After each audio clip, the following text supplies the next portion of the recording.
What's good? How y'all doing this afternoon? Welcome back to the Forever I Love Atlanta Sports Podcast. It's your boy the Don. Here with my partners of crime, King and Tyrone. How y'all doing this afternoon? It's a good day. Today's been a good Sunday. I ain't did much today. Started watching Man of Steel, I'm a big fan, so I watched Man of Steel today. But that's about it. Nothing much. Chill day. Went for a nice walk this morning when I got my Monster. Went to the gas station. Got my Monster so I could be awake because I was up early this morning. I was like 4. So this long story. That's how you make this long story. How old are you again?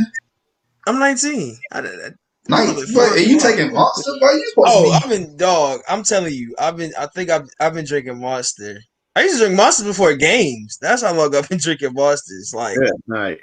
Yeah, I used to be up because I think my energy level, especially coming out of school, used to have we used to travel a lot, especially because Jonesboro was a 4A school, so we was going to Savannah. We had a game in Savannah one time.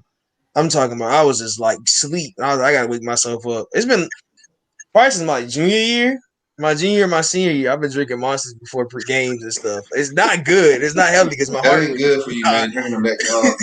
But I just was energy. I was like, I need energy. And that was the first thing I grabbed for some reason. Man, 19, I was literally running through walls. Pretty much. I had so much energy, man. I'm talking about I can go to bed at 2:00 in the morning and wake up at 6:00, no problem. I could wake up at 4:35 and be good. I just needed like an hour or two, so I was good. Man, and my go-to was like cold water. In high school, I was in the bed at 10:00, man. even as a senior in high school, I had to be in the bed at 10:00, man. That was just the house rule, man. I had to have all my ironed and ready for the mall, laid out. Because I had to get up at like 5:45. Leave. I had to be out the house by 6:15. Catch the bus. Being in Jersey and all was a little different. I had to walk to the bus stop, get on the local bus. We didn't have school buses like y'all do down here, man. We had the local buses where you had to pay to get on them. That's crazy, man. Wow. Ladies and gentlemen, welcome. Let's welcome Roshown McLeod, former Hawks player. How you doing, man? I'm doing well, man. Just enjoying this beautiful Sunday. Hanging out at the house. It's usually my day. I cut my grass. Being a city guy, I've taken on the grass cutting routine and trimming. It's been a relaxing thing for me. So I'm glad that the grass is growing again and the leaves are coming out, so I can tend to the lawn a little bit, man. That's a relaxing time for me. Man, you bringing up grass. I need to cut our yard, man. Our yard looking like a jungle. It's hard right now because this pollen, boy. This pollen ain't no joke right now. Ooh. Yeah, that's true. That's true on that. You got to mask up around this time of year to get that grass. Yeah, I didn't last week, and I paid for it, but this week I'll be ready for it. Well, with that, man, appreciate you coming on, man. No problem, man. No problem. Anytime. Right. If you're new to the channel, you already know what to do. Hit that subscribe button, hit that like button, share this content out with Atlanta Sports Fanatics, and hit us up in the comment section. As always, come holler at your hometown sports podcast.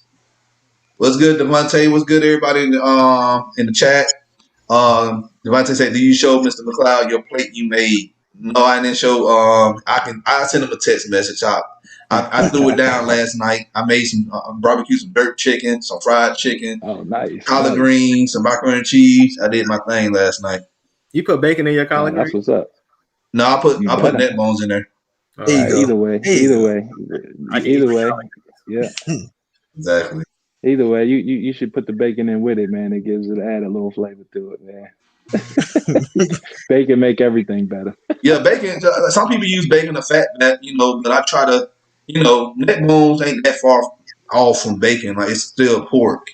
Yeah. So I know King, he don't like pork. I tried to find some turkey wings to put in there, but I can't find any. So neck bones. It's good stuff. You got a bunch of different options. Yeah, that is a bunch of different options. Yeah, I can agree with you there. The collard greens. Yes. Gotta love collard greens. Yeah, I enjoy. My family, we enjoy grilling. We've been using that air fryer. My wife's been really using that thing to the fullest, man. She's been frying up the chicken and cooking some different things in that air fryer. I recommend that air fryer, man. That thing is whew. Yeah, I got one. Yeah, we got air fryer. Just right, crunchy. Yeah, we got an air fryer too. But I fried my chicken last night. That's what I've been doing. I've been putting my wings in the air fryer. That's probably the best type of it. I don't know. I ain't never had wings like that because you usually can fry them, but them wings in the air fryer just oh my god, it's just a different taste. Crispy.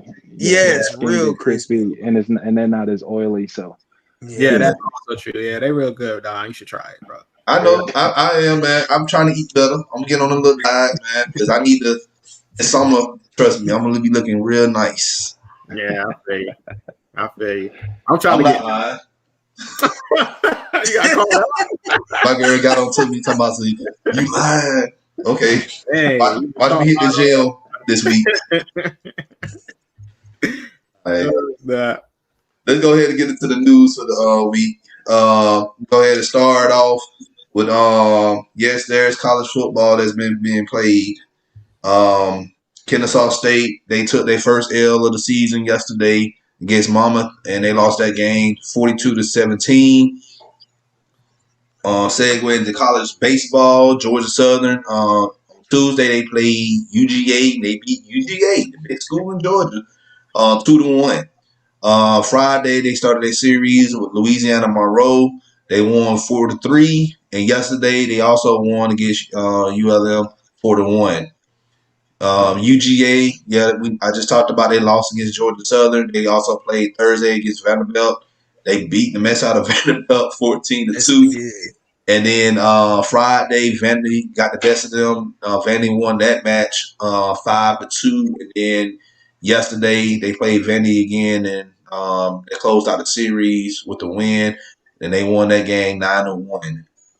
Georgia State, they played Mercer on Tuesday. Mercer won that game 5-1. Friday, they opened the series up with App State, and they lost against App State 4-2. And then today, they play App State again. Georgia State baseball program is not looking good. So hopefully they can get revived some type of way. Georgia Tech, this past Tuesday, they played USC Upstate. They lost that game 9-3. They played Notre Dame on Friday. They lost that game 10-9. Yesterday they played Notre Dame again. They lost that game 7-0. They played them again this afternoon. All right. What happened in baseball, TJ? Hey, our Braves are at 500 now. Started off 0-4. Played a really long day of baseball Tuesday. I mean, started at 11 o'clock. Doubleheader game. Won the first game 6-5. That was probably the most exciting game of the doubleheader. Then they went. It was 6-5. Then I think it was 0-2 the next game. Oh no, Wednesday was a doubleheader. We went 6-7 and then 0-2. On Wednesday. It was you watch baseball for at least the first game was only 7 innings. I think the second game was only 7 innings, but it was still long. And then Friday, we came home, had our first home game versus the Phillies, had some revenge, 8-1. Acuna is hot. He's had the hot bat. Freddie hit a home run. It was just ding. That was probably one of the craziest games. Everybody was hitting well. Yesterday, Philly, we beat Philly again. Today we play Philly again. We play Philly again. We play Philly again. Then team acquired Arnold Arcia from the Brewers for Chad Saboka and Patrick Weigel. And then Miri Adrianzana rejoins the Braves and Camargo was absent. Adrianzana hit a home run on a pinch hit. So now we have 3 pinch hit home runs this year. 2 from Pablo Sandoval and 1 from him, and he hit a booming shot. Pablo, of course, we knew what Pablo was coming to Atlanta for, and that was to hit home runs and be our best hitter. Adrianzana came in the game and hit a deep one to center field. So that was a good thing for us to see that we still got hitters, even if we don't have our starters. Our best game was Friday, but we played really good. That doubleheader was a good game series for us, but the best game in general was the 8-1 game versus Philly. Okay. All right. And going to MLS, Atlanta United, CONCACAF Championship League. They played a match this past Tuesday against LD Alois, and they won that match 0-1. And pretty much that's it. They will play again this week. And then the season opener for Atlanta United is this Saturday. So they will be playing in Orlando. Oh, man. They playing in Orlando this bad. I'm gonna see. I'm gonna look at some tickets. All right. That's about it. All right. Falcons. They taking phone calls for the fourth pick. We've been saying this the whole time, you guys, that the Falcons they are trying to get out of that fourth spot and get more draft capital. So hopefully we'll hear something soon before draft night. If not, we already know draft night is gonna be crazy. Yeah, pretty much. Sewell or nobody for me. Hey. At 4. At 4. Let me say that. At 4. Look, anybody but a quarterback. I don't care. I don't care if we draft a kicker at 4. Bro, no, don't do that. Don't do that. Yeah, man. I'll take the guy out of Notre Dame before I take a quarterback. What's his name? The linebacker out of Notre Dame. I'll take him at 4 before I take. Come on, Usu. Yeah, so Usu. Yeah, that dude is a dog. I like him because he got my middle name. So hey. That's a good reason to like somebody. All right. The Hawks. That's it for really much the Falcons. The Hawks. Last 4 games they went 3-1. They beat the Warriors 117-111. They also beat the Pelicans 123-107. They lost to the Grizzlies, a team they shouldn't have lost to. They should have been 4-0 in this 4-game stretch, to be honest. They beat the Bulls. That was a good comeback win. That one was a good, hard-fought, playoff-like game that we found a way to overcome and win. So that's always good. Currently 5th in the East, y'all. So y'all know me. I've been repping 4th all year.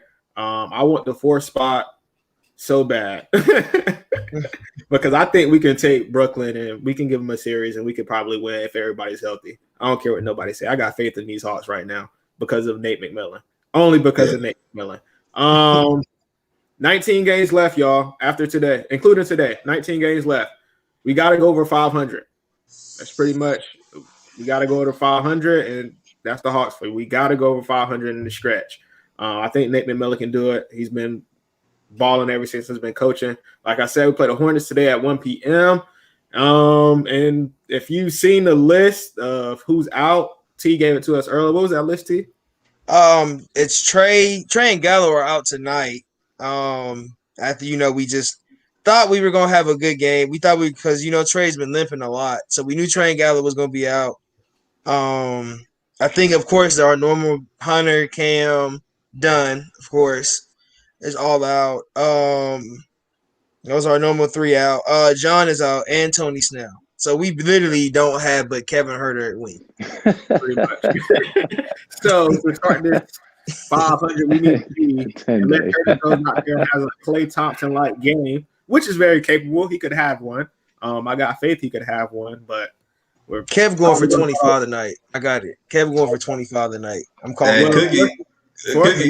40. Cookie, look at this comment by Cookie. Cookie said if someone else get hurt, Mr. McLeod gonna need a 10 days.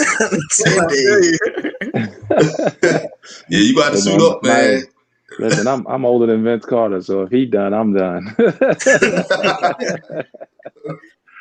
Wow, that's crazy. You older than Vince Carter? Yeah, I'm actually 2 years older than Vince Carter, even though we came out in the same draft, but I'm 2 years older than him. Yeah, I was gonna say because he was in your draft class, and that draft class, well, it was loaded. We had a good draft class. That was a stacked class. Yeah, Dirk, Paul Pierce. I mean, Paul we had, Pierce. Mike Bibby, Rashard Lewis, Al Harrington.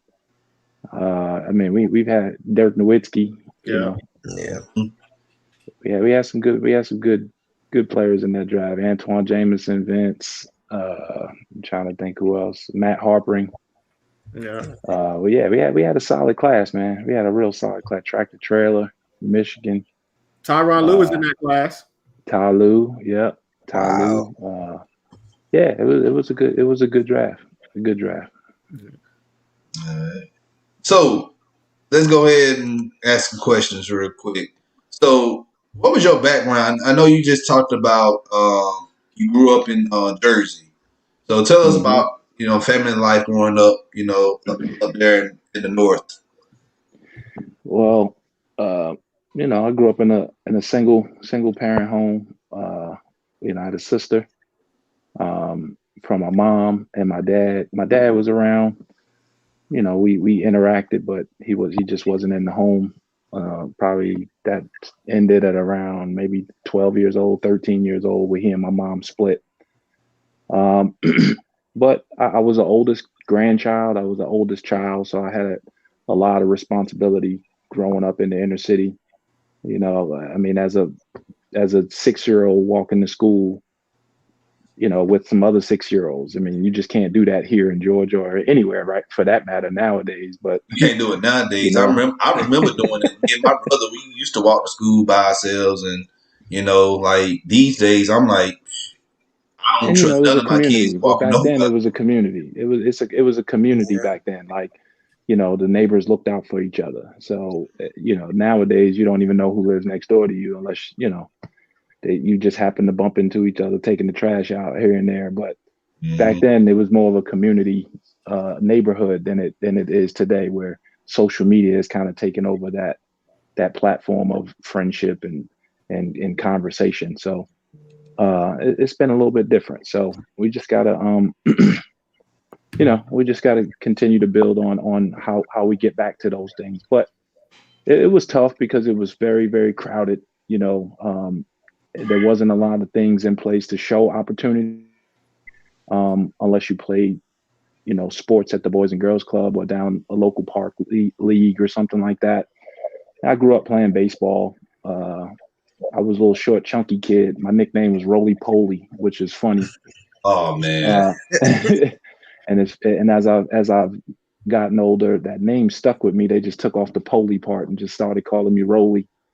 So if somebody ever tell you they in my family and they call me Roshown, they're not telling the truth. But that was the way to do it, because it bled over into my Duke days, where my teammates called me Roly Poly because they heard my family calling me Roly Poly.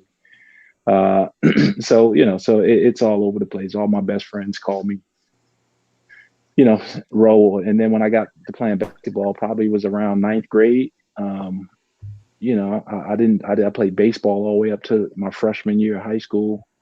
Then the summer going into my freshman year, I started playing basketball. Grew. I went from like 5'7" to about 6'1" over the summer. I wish. And hey, man, it hurt really bad. I can tell you that it hurt bad, and not having a whole lot of money. It did a number on my wardrobe, as you probably That's would. You grow like that when you grow like that in like one summer, and growing up in a family that don't really have it like that, like you Yeah, gonna be wearing some too tight clothes, your pants gonna be in the water, yeah. You had like your school clothes and you had your play clothes. So you better not mix them together, man, or you get in trouble. But so as I started to grow and play basketball, I really didn't enjoy playing basketball. I didn't watch basketball very much growing up. I just played because my friends played, and you know, I, I was fortunate enough to play at St. Anthony's High School, which was at the time, one of the top 5 programs in the country. And they were ranked. They just won the national championship in 1989 with Bobby Hurley and Terry DeHare and Jerry Walker, a kid by the name of Roderick Rhodes, who was a freshman, who was one of my teammates. Uh, and he was the number 1 player in his class, and him and Jason Kidd kind of juggled that back and forth. And I had a chance to play against this guy every single day. He was like LeBron James back then, 6'8", could play the 1 through the 5, shoot, athletic, pass, just really great athlete. And so for me, being a newcomer to the game, playing against the number 1 player in the country every single day, I had no choice but to get better. And being an inner city kid, I'm not going to just let you beat me up all the time. That's just not going to happen. So, the toughness that a lot of inner city kids had back then, it came out. and it forced me out of my comfort zone on a day-to-day basis, where I had to work on my game. I had to, have the confidence to believe I could win. And, and I ended up matching him at some point in my career in passing, which was for me really a great accomplishment, because it always reminded me of where I started. And that being, having that humbleness always let me know that there was room for improvement as a player. So, I went through high school. I lost 3 games in high school, And and y'all had a powerhouse. yeah, I lost 3 games in high school, and I always is number 1, 2, 3, or 4 in the country. I don't think I've ever been lower than number 4 in the country as a high school player. As a high school team. I was ranked. I was in a great class, man. I was in the class with Tim Duncan and Jeff Capel and Ray Allen and Marcus Camby and Brevin Knight and was Antonio McDyess and Ty Lue and we had a great senior class. Jerry Stackhouse, Rasheed Wallace. I love me some Stackhouse back in the day, man. Oh man, yeah, we had a great class, man. So we didn't have all the camps that they have today. We just had Nike and Adidas. Those were really the only 2 camps. So you got a chance to play against the best players every time you went out. AAU wasn't as big, but it was growing. They had a few national tournaments. The nationals was actually the biggest tournament you could have, and then Vegas started to get bigger. I think they call it the Adidas 64 now, but it didn't have a sponsorship or anything at the time. But that's where you saw the best teams on a night, day in and day out. And I had four pros on my AAU team, man. We were really, really good.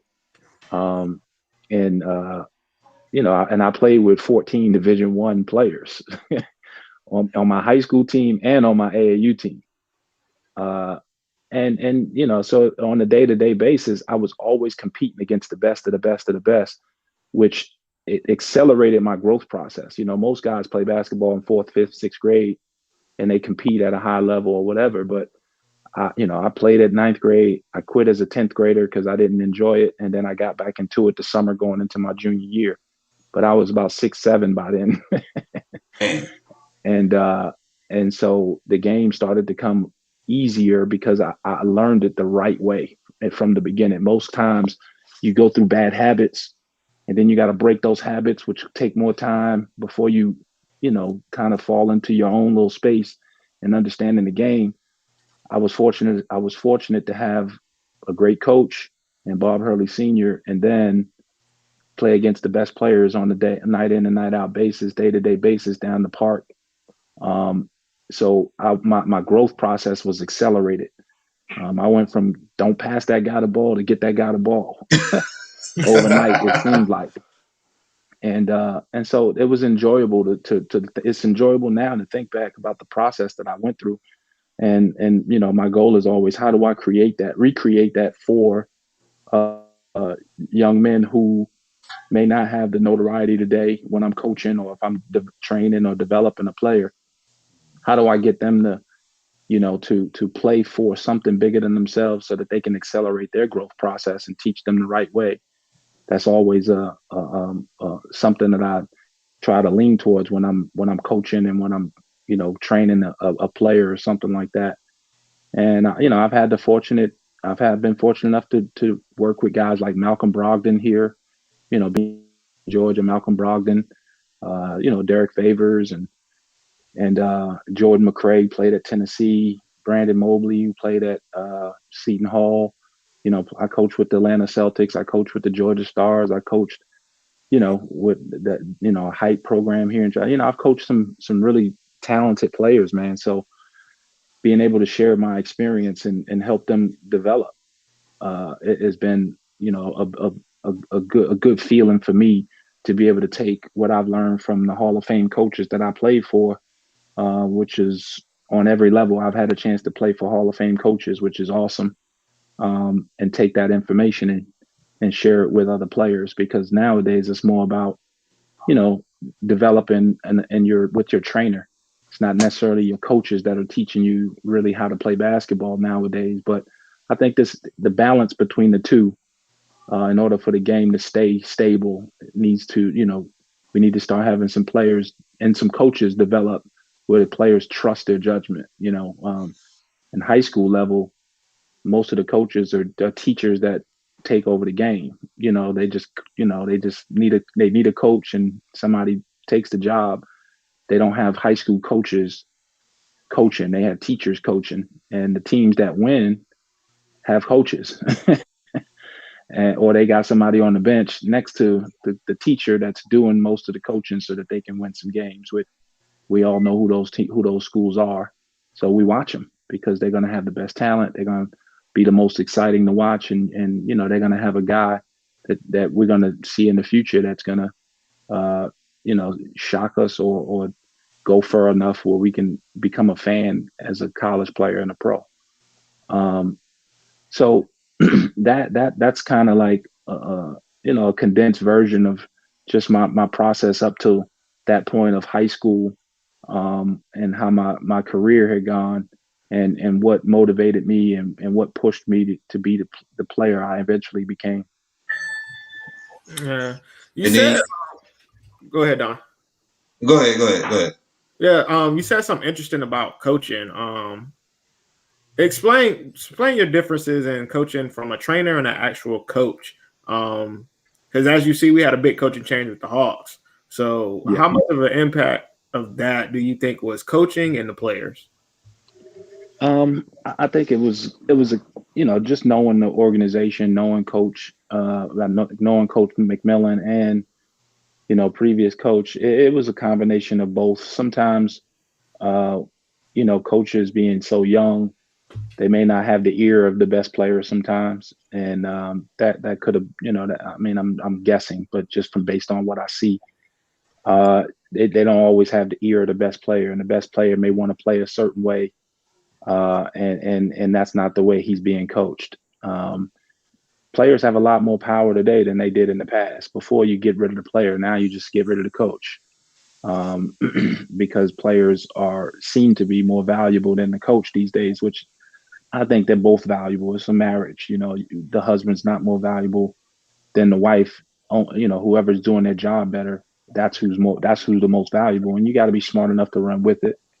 But I just think that the way I saw Trey being used, it was more of kind of, we need you to be like a Steve Nash type player where you get guys involved. Because hearing, it's just reading some articles from some of the other players, wanting them to pass the ball more, whatever. And him wanting to be a player similar to Russell Westbrook or LeBron or Giannis, where he's controlling the tempo of the game when he's in the game. I mean, that's more the way that the game's being played today. But as a understanding the difference between coaching and training, trainers develop your skill sets. Coaches put all your skill sets of all the players together to get the best outcome. It's all elevating the players. Come to a common goal to win championships. Right. It's using those skills to get the best outcomes. Mm-hmm. So as a coach, you got to be able to put your players in a position to utilize their best skill sets. We can work on our weaknesses, but as a coach, that's what a trainer's for, to not necessarily to work on your weaknesses. They're weaknesses for a reason. Now you can like the more you stay away from your weaknesses, the better player you're going to be. That's just a reality. And sometimes we find guys trying to prove that their weaknesses aren't weaknesses, which stunts their growth as a player most of the time. And that's not to say you can't ever be good at it, but it just might not be that part of your development or growth as a player at this point. I was never a great ball handler, but you couldn't take the ball from me and I can get any shot I wanted to. And, if I was playing today, I would play the 5 and the 4, where I played the 3 and the 2 as a player. I played in the wrong era. If I could play the 5 and the 4, I'd be worth $90 million. But because of the way I shot the ball. That's another good point. What differences do you see in today's game that since when you played are different than now? team personalities. I think nowadays sports have become more entertainment, so everybody follows the same trend of if we're gonna shoot threes and we're good at it, everybody needs to shoot threes because metrics say, we need to shoot threes. You can't win if you're playing a brand of basketball that don't fit the talent that you have. You know what I mean? You can take as many threes as you want. If you're not making them, it doesn't matter. And that's the way that the game is played today. I would love to see a guy like a guy like Shaquille O'Neal show up and just dominate, so that we could understand why that's so important. But the problem is nobody teaches that anymore. So no one's encouraged to be that because they feel like they'll get pushed to the side. But when you're a force, it doesn't matter what happens. You just take over. And I would love to see a guy that's similar to a Shaquille O'Neal come in and just dominate a space, because there's a space for it right now. Nobody's doing it. Ain't nobody playing defense. That's the thing, man. You Well, see it's not games that I disagree with that to an extent. I think people are playing defense. It's just harder to play defense because of the way that the rules are shaped. Yeah. You know what I mean? Like, you can't touch anybody. You can't, like I think referees, they given, you used to have 2 refs. Now you got 3 refs, but they make more worse calls. You know what I mean? Yeah. And it's not to blame refs. I mean, everybody make mistakes, but it's almost like if a ref makes a mistake, his teammate should be able to fix it, and they don't do it enough, in my opinion. But I think defense is tried, but it's hard when you're out on the island and you can't help, or you can't put your hands on people. And that the way that players are developing today, everybody is putting the ball on the floor. Like you didn't have to close out on Charles Barkley for the drive. I mean, not Charles Barkley, Charles Oakley. Now Charles Oakley's not on the court. So, you got guys like Joel Embiid, who could put the ball on the floor. And he is in the post some, which makes the Sixers a tough team to beat. Yeah. When he's in the post and mixing it up, shooting, making, forcing double teams, getting open shots, stuff like that. I think he's a valuable piece for them when he's doing that. But just as far as the coaching, we just gotta use our players correctly, and not try to follow the trends of other teams that are having success playing whatever their identity is. The teams that understand who they are as an identity win games, and then that's the bottom line. And some identities work better against other identities, so you got to recruit or pay for the players that that can do their style better than the other team can do their style. and that goes back to what you just said. Like, we had Coach Bud here. We was trying to replicate what the Spurs was doing. That didn't work for us. Yeah, and we didn't have Tim Duncan. We didn't have Tony Parker. We didn't have any of those guys. We didn't have Ginobili. So it worked to a certain point. And I think Coach Bud's a really, really good coach. I think he does well. He wins a lot of games, but you still got to have that player that Kyrie Irving that can break the play and force teams out of their comfort zone defensively. The Damian Lillards, the Steph Curry's, LeBron's, obviously, James Harden. When you got players like that, man, I mean, that's why I think Brooklyn is going to be hard to beat, because they got 3 players that can just step out of the offense and force you to do something defensively that you can't prepare for. You know what I'm saying? Like, go ahead. Let me ask you this about Brooklyn, though. Do you think when playoffs come, they'll have enough time under their belt playing together that they won't have chemistry problems? That's what I'm banking on. It's possible. Yeah, it's possible. I mean, chemistry and health I think are their 2 worst enemies right now. Because of the level of play that those guys are capable of playing at, and James Harden, KD and Kyrie, and then you just added LaMarcus Aldridge, who's kind of middle of the pack guy now, but he's still valuable, and Blake Griffin and Jeff Green. They just got some really, really good pieces. Health is going to be the biggest issue for them, and I think playing together. But you can fix that because you can play two of them at a time. You don't necessarily have to play all three at a time. You can substitution patterns can help put that in perspective where you got KD and Kyrie playing at times, or Kyrie and James Harden playing at times, or KD and Harden. You don't have to have all three guys on the court bumping heads. You know what I mean? You can always just have two, and then have a guy who's a role player, like any of those shooters that they have, and guys that can play and sometimes get you 25 points. Like what's the kid name that's plays the point? Man, Den. How do you pronounce his name? Dinwiddie. Yeah, like a guy like that, man. He can get you 25, but he's big. He's athletic. He can play defense. So he's a great piece to have when if you do play Kyrie, you can throw him in there, not necessarily to replace Harden, but he can play defense, he can make shots, and he can make plays, and he doesn't need the ball to be good. So I wanted to ask you, you were talking about somebody like Shaq, having that ball dominance, being able to create their own space. What do you think about Zion? Because Zion's been scoring like 30 points strictly in the paint. Yeah.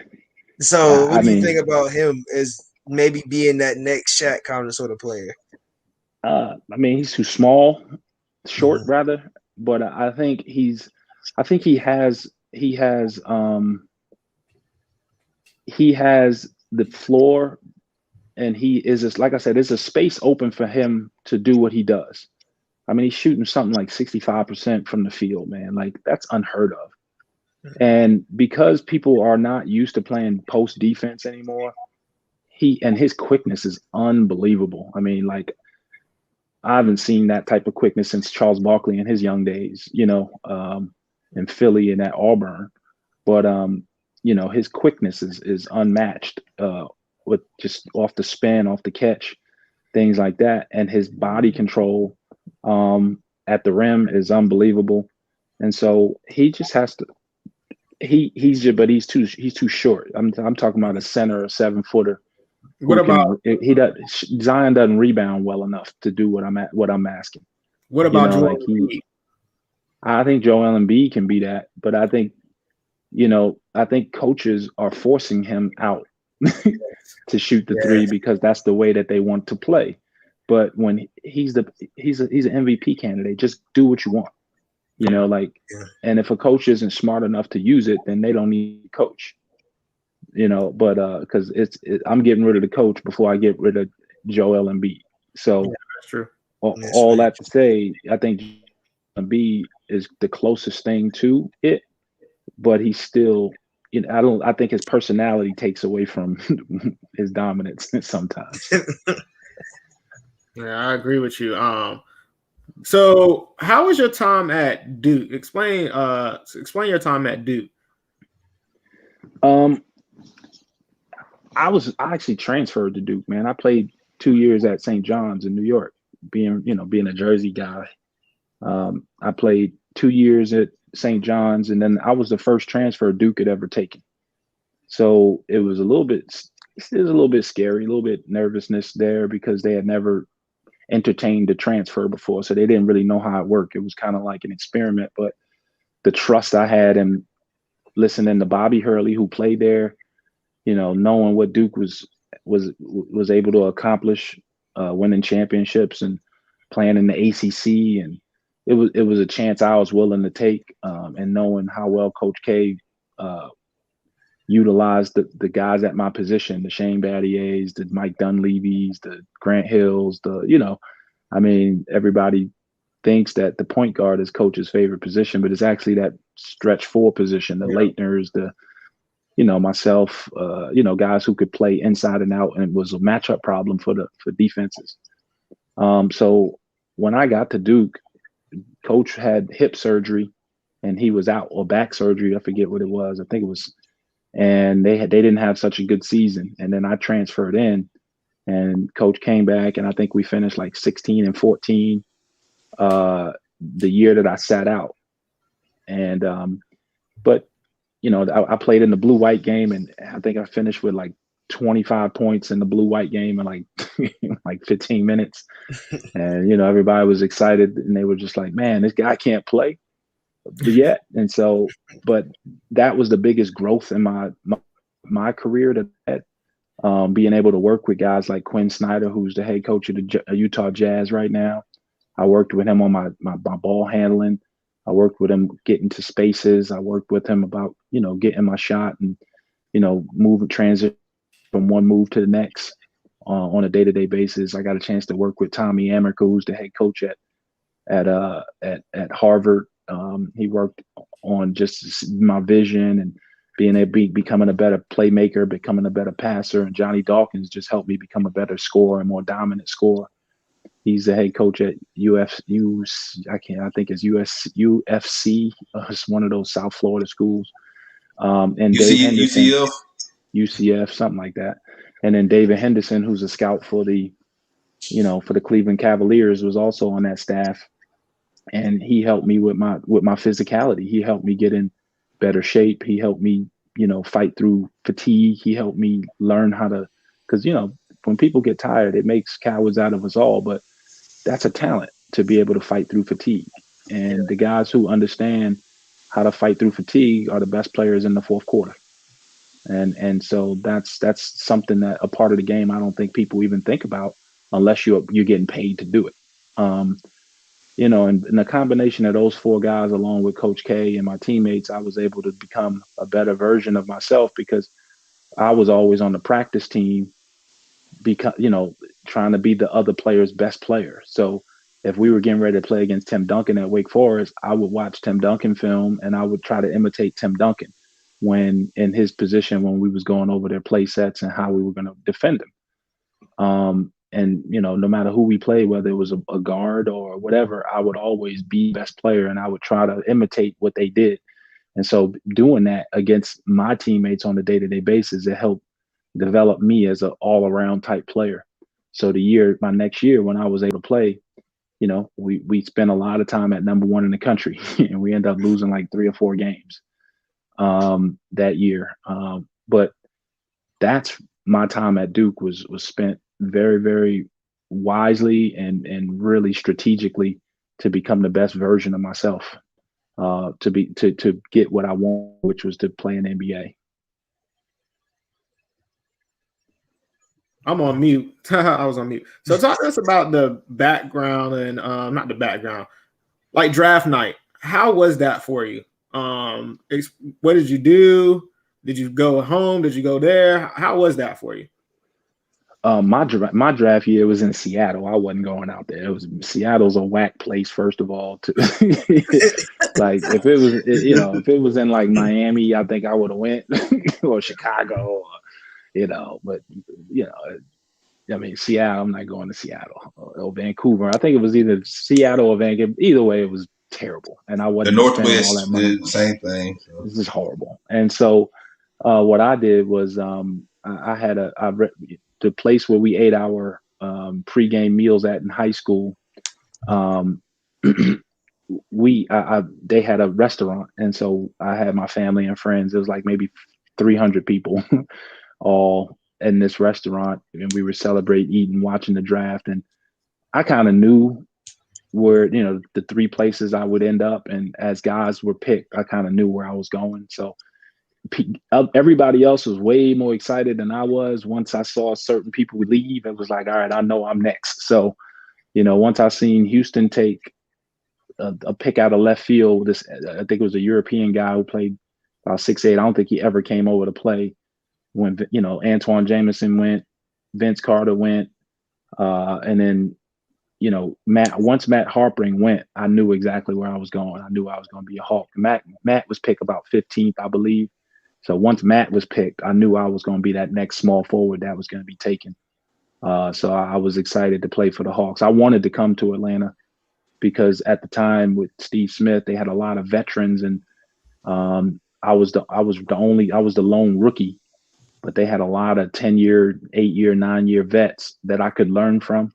And they didn't have a natural small forward. Tyrone Corbin was the small forward, and he was about 13 or 14 years in. Grant Long was about 12, 13 years in. so I got a chance to learn a lot from those guys. They taught me how to be a professional. Steve Smith and Mutombo, all those guys. So I wanted to come play here in Atlanta, and obviously Atlanta is a great city. So I wouldn't be bored like I would have been in Vancouver or Seattle at the time. But so that the draft night was exciting, man. So I got to share it with my family and friends. The newspapers. And the funny thing is, my hometown newspapers didn't really have a whole lot of faith in where I was, me being a first round pick.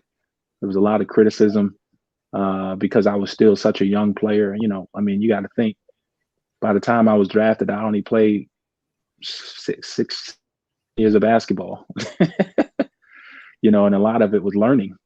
So hometown papers didn't really have a lot of confidence in me. They thought Al Harrington at the time, who played at St. Pat's, and he was actually in my draft leaving high school. Now I'm a senior in college. He's a senior in high school, and they thought he would be picked and be a better player than I was. But and Al Harrington had a great career with the Pacers and some other teams, but he's we're good friends and all. But they just thought Al Harrington would be the every newspaper was at his place instead of at the restaurant where I was, and he ended up being I think a second round pick or a late first round pick, maybe like 27 or something like that. But I went first, and I got a lot of apologies after that, which was pretty cool.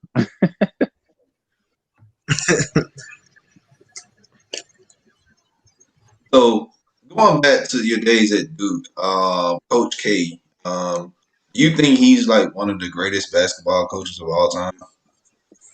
Yeah, I think there's an argument for that. I think definitely one of the top 4 or 5 in my book. Just the things that I learned from Coach on a day-to-day, practice, games, time management.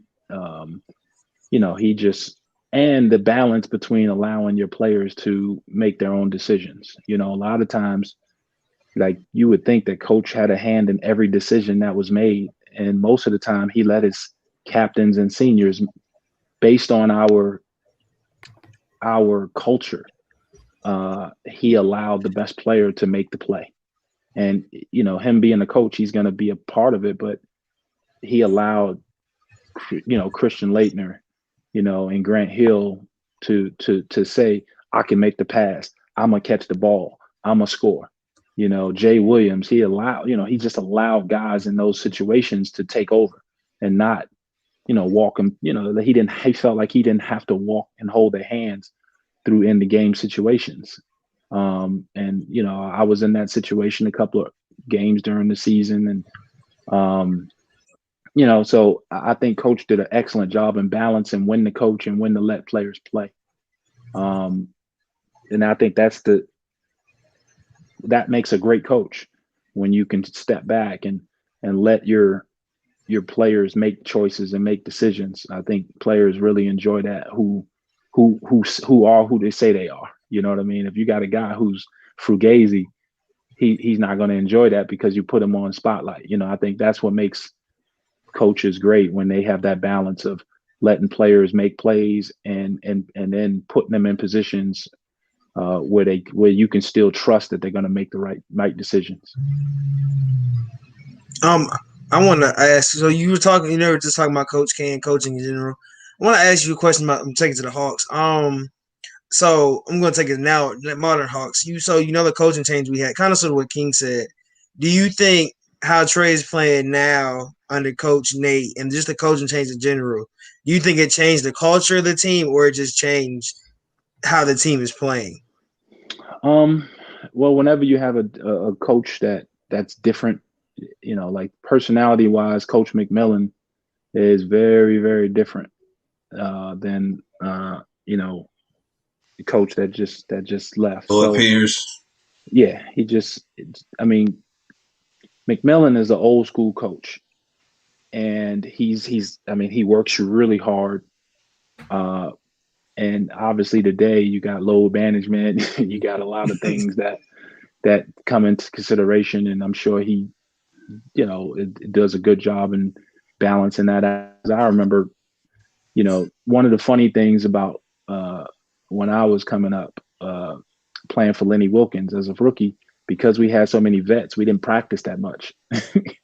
Those guys played, and so we played so many games back to back that you really couldn't have a full practice. So if you were a young player, you had to make sure you got your workouts in to stay ready for the game. So I would come over and I would run at the time the Georgia Dome, and then when we got Phillips Arena, I would run the Phillips Arena steps, and I would make sure I got my lifting in. I made sure I got my shots up. I made sure I worked with the coaches, watched film, learned the playbook better, and so that when things happen, I could be there and be available. I could remember having matches of 5-6 games at a time where I would average 17, 18, and then I would play 5 straight games.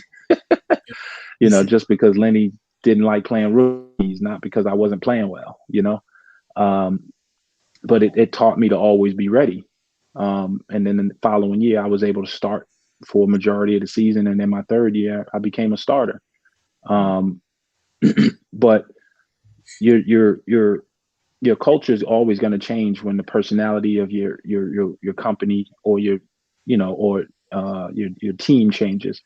And I think that Nate McMillan brings a little bit more of a veteran presence than Coach Pierce did. And Coach Pierce was, even though he had been around as an assistant coach, that second chair is a little bit different than the first chair. So he was still trying to figure it out. And I think eventually Lloyd Pierce is going to be a very, very good coach and have a lot of success in the league. He's going to get more opportunities. I just think that it was a tough job and a tough situation having so many young players and not enough. Like Steve Nash is a young coach, but he's got veteran players. So it might he can make a couple mistakes and those players can make up for it. And I think that's where Coach Pierce had a lot of complications, where if he made a decision, the youthfulness of the team didn't always make up for a decision that was made that probably wasn't the right time to make.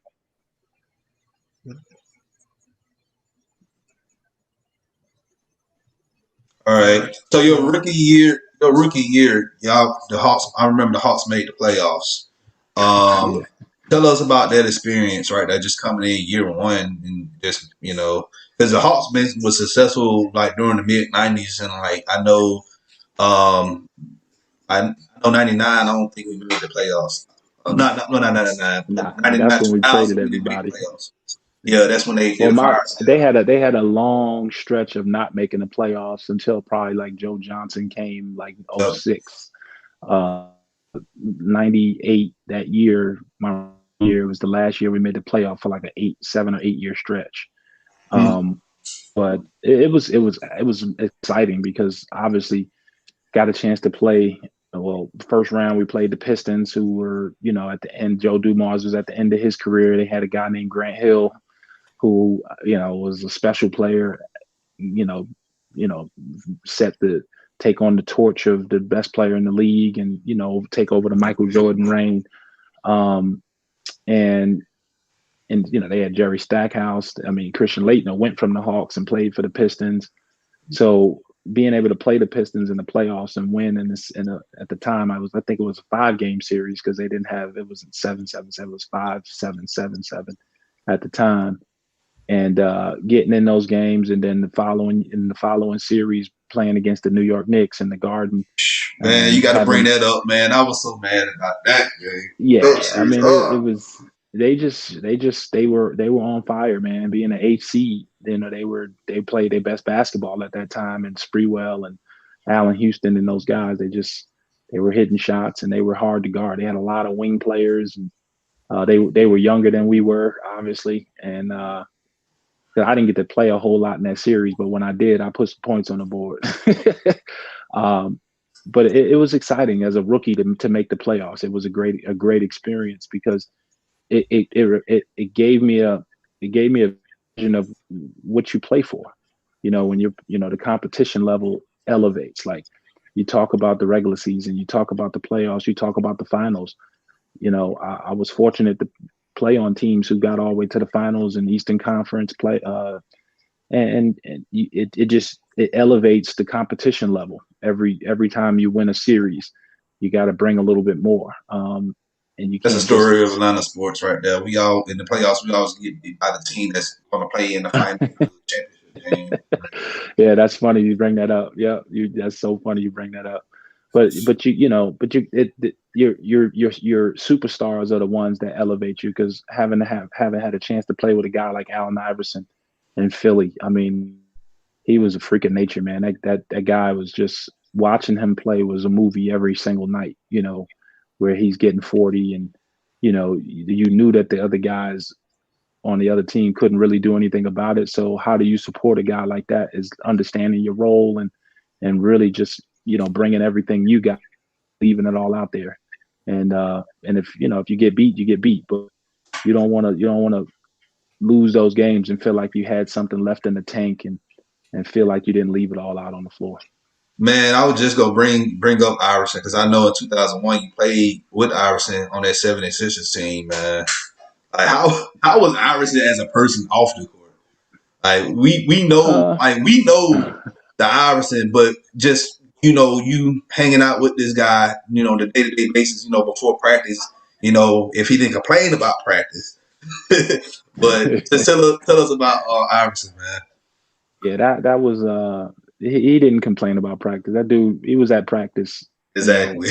He might not have practiced every day because if you got a guy that's 5'11", 6 feet, maybe 165 pounds, soaking wet. If he's playing 42 minutes night in and night out, 5 days a week, 4 days a week, why would you? What is practice for? And that's what he meant, if you haven't played the game, that's not something you would pick up based on how he said it. But there was no reason for that guy to practice. I mean, as long as he watched the film and he came ready to play, he was the heart. He was the heart and soul of the team. And so the guys around him knew that. And so you just had to make sure that you played your role to the best of your ability so you could support what it was that he was going to do night in and night out, which is what made that team really, really good. But as a person, man, he was a real loyal guy.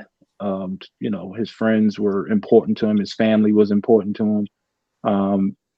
And a lot of people don't see that side of him because they only see the paparazzi side, the narrative that people put in play, and that could be dangerous. I mean, be a guy that the world knows, and you can't have a normal day. That could get frustrating sometimes. And so when you got people who are obnoxious because they feel like you owe them something, and if you're having a bad day, sometimes you can create the situations that he's been in. But for the most part, from what I gathered, the loyalty part that he had was unbelievable. That was probably one of his biggest traits as a person, as a human being, was the loyalty that he had with the guys who loved him, like Coach Thompson and his mom and his close friends who he grew up with, that he hung with. Loyalty was the most important thing for that guy. So that, to me, that's a great characteristic, And Coach Thompson meant the world to him, man. I know, he owed his whole life to Thompson. Thompson pretty much saved him. No question, because I'm a year older than Allen Iverson, and I remember him at camps, and I remember seeing him. When I was at St. John's, he was at Georgetown. So, I played against him in college. I played against him in Nike camp. I played against him, and a lot of events in high school. And the dude was just a tremendous athlete, man. And he was fearless, which is he played with a reckless abandon where his speed was always used properly. He had a really high basketball IQ. He was a quarterback in high school, so he made great decisions on the court. And you couldn't guard him, man. You just couldn't stay in front of the guy. His speed was unbelievable. He was fast and quick at the same time, which sometimes guys can be fast or some guys can be quick. He was fast and quick. Yeah. So let me ask you this: how was it playing with Dikembe Mutombo, a guy from a different country? Did you learn anything from him culturally or on that aspect?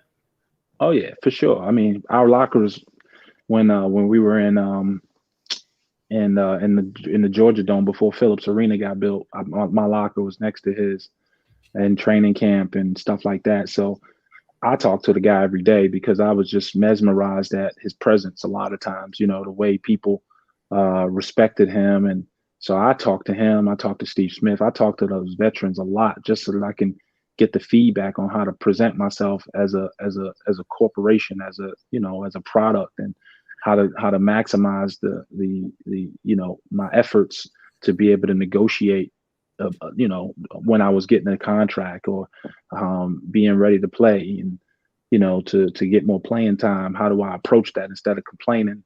What do I need to do to prepare for it and be ready? So understanding that from a cultural standpoint with Dikembe, meeting his wife, meeting his kids, meeting his family, his brothers, his sisters, you know, that the closeness that they had was familiar to me and my family. So it showed that although we grew up continents away, family values had to be important to shape character, and it also shaped the way you treated other people. You know, people who don't have good home structure, people who don't have close knit families, cousins, you know, people you grow up with who are your first friends, to really teach you how to interact with people. Those are usually the people that are socially awkward, or they don't, you know, they don't get along with people, or they end up doing things out of the ordinary, or get that against the law.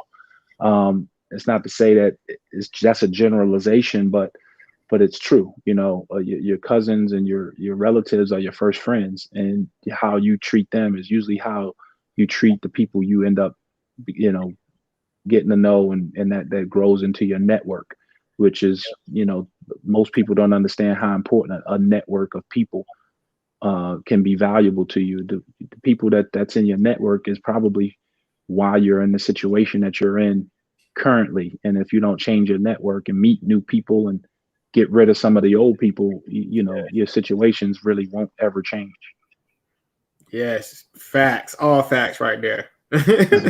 All facts. Exactly. But yeah, but so when your career ended, tell us about, you know, life after. I know you did some coaching. Just share with us like what happened. Yeah. So, you know, the after 2003 was my last year. The end of 2003, I finished up in Boston. We lost to the, what was that? We lost to the Nets. They played the Lakers in the finals again. You know, to start their three-peat. Well, they beat us, the Sixers, the year before. Then they won it again against the Lakers with Shaq and Kobe, against the Nets. I went straight into coaching. I coached at Fairfield University. Um, you know, it was a rough one because I was going through I was going through depression, actually, and didn't even know it. I lost my mother probably a year before that. I separated from my relationship with my oldest two children, their mom, and then I got injured, which to me at the time were the three most important things in my life: my family, my mom, my career.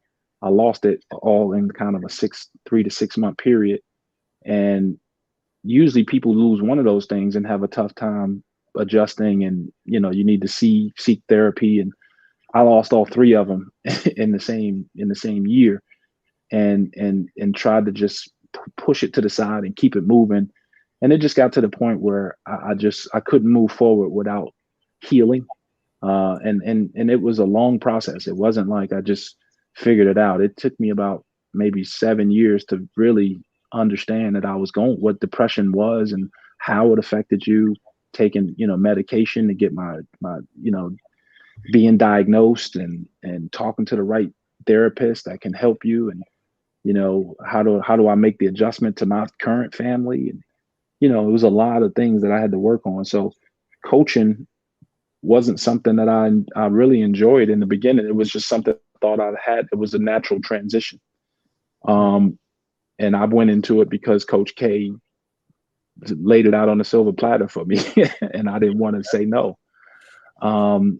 But I think I'm a good coach because I make adjustments well.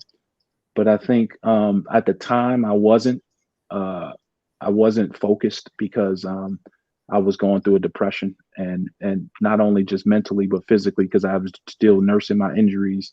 I blew my knee out and I ruptured my Achilles tendon. So it was a tough transition for me leaving playing, from playing ball because I didn't leave on my own terms. I had a big contract sitting on the table that I couldn't accept, and that big contract meaning like 18 million, not 90 million, but 18 million to be a part-time starter, 6-man, in Boston at the time. And it was actually offered to me the year before in Philly, but I was injured, and then they traded me, and they kind of knew that my injury was unique and it would be tough for me to come back at the time because of, the surgeries, and they just got so many different techniques and different things that they've developed over the years. Nowadays, it would be different, but at the time, they didn't have anything that could help me heal faster. So it was a really tough, rocky road, but I ended up making it through. And around 2009, I went back into coaching. But during that time, I coached AAU and some high school teams and helped out, stuff like that, to work on my craft. I did a lot of basketball training with players, and that's where I worked with Malcolm and a couple of other guys. And then I coached at Indiana with Tom Crean, who was the current coach at Georgia. And that was going from my first experience of going through depression and coaching early, and then working for that guy. Oh my God, he made me not even want to coach anymore. That man is oof. In college, he made me not even want to coach anymore in college. Like I wanted to beat him up every day. But people would have looked at me not realizing he was a guy who was power hungry. Like I would never advise a kid to go play for that guy ever. And that's just it's my experience with him. But I just would never share with any parent to let your kid play for that guy. I think he's a narcissist, and I think he's, I don't think he's good for developing young people. Ant-Man, Anthony Edwards, he played for him. So yeah, he played, but Ant-Man was going to Georgia no matter who the coach was. Yeah, exactly. So that had nothing to do with Tom Crean. That was a Georgia thing. Now we're not letting this kid leave Georgia. And I bet you Ant-Man don't talk to him unless Tom is a guy. He's the type of guy that will be obnoxious and force you into a situation where you talk to him, and you'll be nice because it's the right thing to do. Unless you're me, where I'll tell him to get the hell out of my damn face. But but I can guarantee you they're not friends, and Ant-Man's not calling them for advice. Yeah, I already know that. Like, Ant only stayed there for a year, just to get get drafted. They knew. I mean, nobody. I mean, if he didn't have to go to college, he would never went to Georgia. You know what I mean? So, I think him being from Atlanta and just being a Georgia kid. I mean, he could have went to Tech. That's why I say he could have been Tech. But that ain't the same. You gotta think UGA is just state UGA. School versus private school. UGA, most who live in Georgia went to UGA. Most people who went to Tech from California, New York, you know what I'm saying? Like they're yeah, but far as the basketball program though, like Tech is more, well known for basketball. Yeah, than but UGA. you gotta play Duke, you gotta play Carolina. You gotta play, you know what I'm saying? You gotta play Florida State, Georgia, you play Kentucky, Auburn's pretty tough. I mean, after that, who else I can be player of the year, Yeah.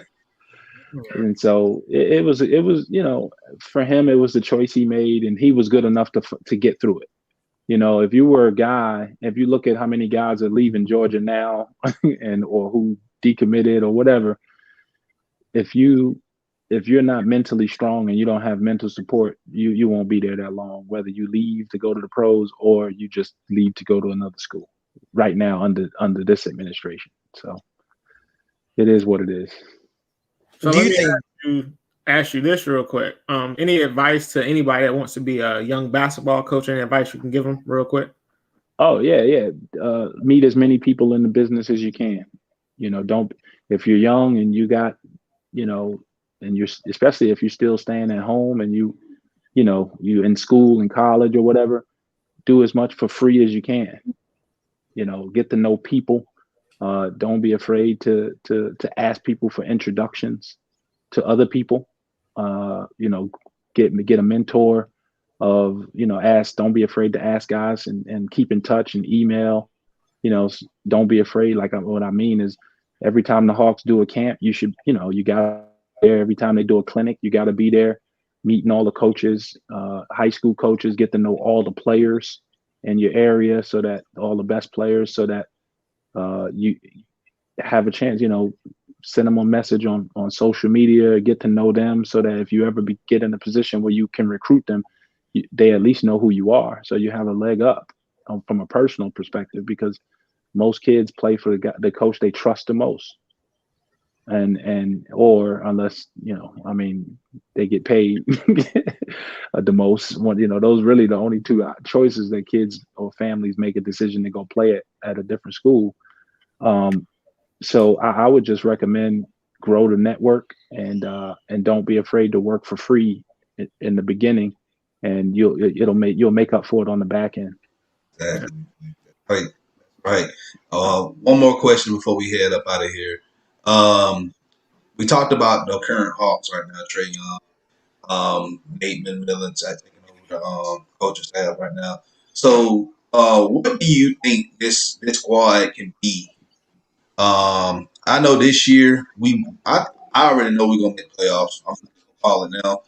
But what do you think this current squad? If they keep this squad intact, if John Collins doesn't go anywhere, we draft another good player this year.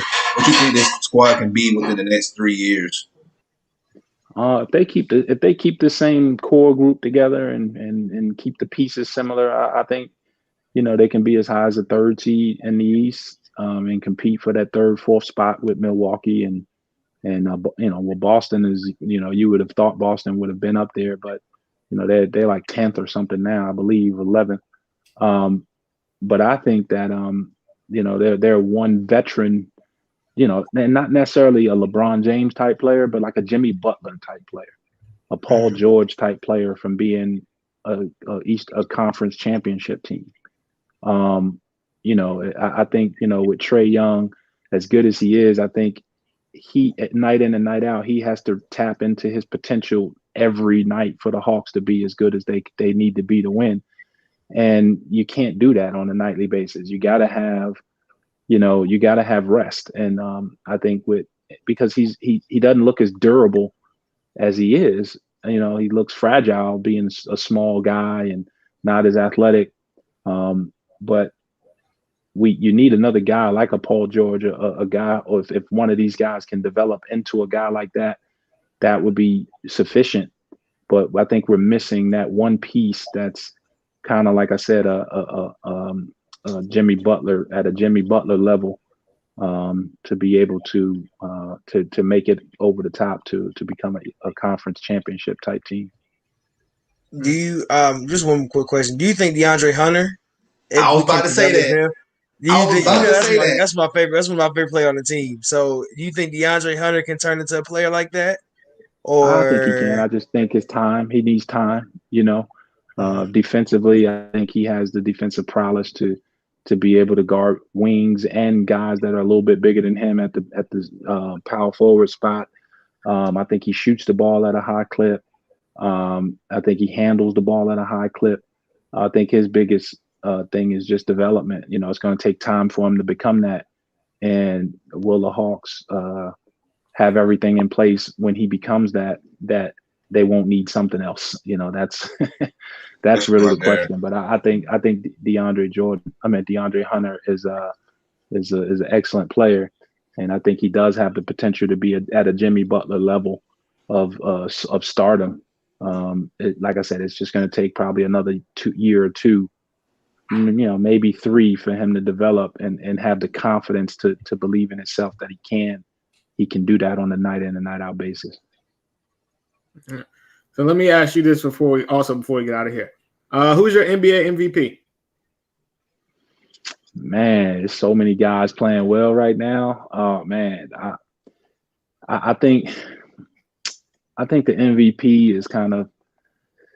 I think Joel Embiid. I would say Joel Embiid is an MVP candidate. I think Jokic is an MVP candidate. Obviously, LeBron. I didn't, every year you can argue that he's the best player in the league. You can argue Anthony Davis on his team is an MVP candidate. I think Chris Paul right now is an MVP candidate because of what he's doing with Phoenix Suns. I think James Harden is an MVP candidate. I think Kyrie Irving is an MVP candidate. Obviously, Durant would be if he played enough games, but he's not, so he's out of the question. So that's one less guy. Giannis is an MVP. I mean, it's just a lot of guys playing at such a high level that if I was going to pick MVP, I'd take Joel Embiid because I think he's more valuable. His team success, and second, I would probably go with Giannis because he kind of is the same thing. Like without him, I don't know if they're that good. Yeah, I agree. I wasn't gonna bring up Cam Reddish, but since Cookie brought him up, what's your thoughts on Cam Reddish? Oh man, Cam, I think very talented, man. Obviously being a Dookie, I got a lot of love for him, and I think until he embraces the defensive side of the ball, I think he's always going to be. It's going to stun his growth because obviously he's talented offensively, but I think it's too much pressure put on his offense, and his defense can make his offense a little bit easier. He has the ability to be. I would probably say a defender similar to a Paul George type defender. I think he has the ability to become like a Paul George type player who may not be a primary, team carry a team primarily, but he could be a second option. But a lot of that is confidence. A lot of that is ability and understanding, how to use the talent that you have. But embraces the defensive side of the ball, I think he's always going to stun his growth as a player. I would agree with you there. And that's what puts DeAndre Hunter over him in the Hawks is because DeAndre, from a defensive perspective, DeAndre Hunter is going to guard the guy that's across from him. And, Cam's going to get his steals in the lane. He's got, you can see flashes of his defense with his length. But he's not going to stop a guy, and which is hard to do already, but, make it difficult for them to get the shots they want to get on an in and out basis. And until that becomes a priority for him, I think he's going to always be that guy that teams see as potential. I hate the word potential because it just means you're not as good as you should be. But he has a lot of potential to be a Paul George type player. But Paul, like I said, Paul George is he really takes advantage of the defensive side of the ball, which also enhances his offense. Yeah, I agree with you there. Hey man, appreciate you so much coming on, man. Once again, let everybody know, like who you are again. We know who you are, but it's a lot of young guys that watch the show that they don't know anything about 90s Hawks other than Mutombo and Blaylock. Hey, this is Roshown McLeod, Hawks #1 picked number 20 in the 1998 draft, graduate of Duke University, Georgia resident, and I love the Hawks, and I love the organization, especially with Grant Hill being an owner and a lot of those Duke business guys at the top. I love basketball. I love growing wealth. I love family, and I love mentoring. I love coaching. I work in the community a lot with the Hawks. I work with an organization, Parents USA, where we are, currently working with families around the country, trying to find legal representation to help with things that happen with parents' rights and different things that aren't always taken seriously or taken for granted throughout throughout our country. So I try to put my hands in a lot of things. If I can be of help to anybody or any of service, find me on Facebook, find me on Instagram, find me on. I'm working on my Twitter account. You know, Don got me working on my Twitter account. So just reach out to me, man. A quick story. So my wife found a envelope with about maybe 75 letters from people from 20 years ago that sent me cards to sign. And my wife was going through the garage and throwing out papers and old stuff, just purging some things, and she saw it and she was like, "This is a shame. These people sent you this thing," and she got on me. So I ended up sending these cards back. I don't know if everybody got them, but I know a few people got them because they hit me on Twitter saying, "Thank you. I'm 30 years old and I sent this when I was 10, but I appreciate you sending it back." Wow. And they were just happy. And like I said, I'm normally good at that stuff. I don't know how that slipped through the cracks, but that's just the kind of guy I want to be, and I want people to see me as somebody that's willing to help. Not only myself, but help others grow and be a better version of themselves. Well, hey man, you doing a lot. You're doing a lot for the community, and we hope you continue to do that. And we really appreciate everything that you've done for not just the organization of the Hawks, but just for the city of Atlanta. So, No doubt. I appreciate you guys, man. Hey, keep up the good work. And I see y'all trying to get ESPN, like, man. I see that. so we doing our thing over here, man. Appreciate it. Fine. That would be a dream come true for me. Yeah, for real. Well, keep working, man. You guys will be just fine. I appreciate what you're doing, keeping the city abreast on all the teams, because most people get caught up with the Hawks, the Falcons, maybe Georgia Tech, but they don't really necessarily understand about soccer and baseball and all the other things outside of the Braves. And I think that's really good, especially Georgia Southern. My son attended Georgia Southern for 3 years. So, smaller schools, giving them a little bit of notoriety. I think that's helpful. Seeing some young talent come out of those schools, man. So keep up the good work. Thank you, man. Appreciate you.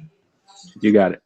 All right, everybody who watched live, thank y'all for watching the show live. If you're watching this at a later time, let us know in the comment section what your thoughts on Roshown. I had to throw that out there. For him. But let us know what your thoughts on the show. If you watched him back in the day, or if you're a young cat, you want to see film of him, we can give you some links to his time at Duke with the Hawks and with 76ers as well. We will be back tonight to do a King's Realm. All right, and then we will be our draft prospect show will be.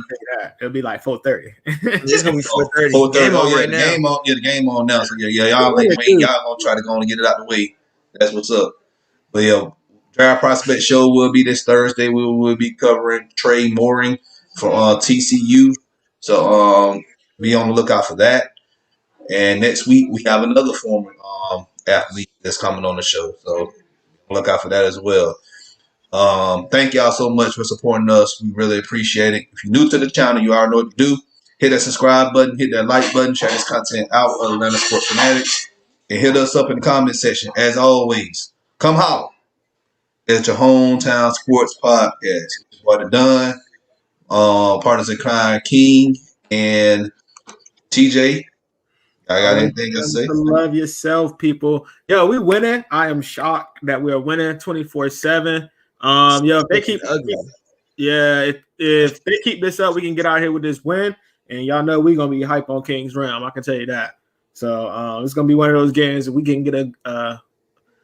They had a bad shooting night, and we had a good shooting night. Pretty much. Let's get it. Yeah. That's what's up. Later on the night, the Braves play. Get a dub.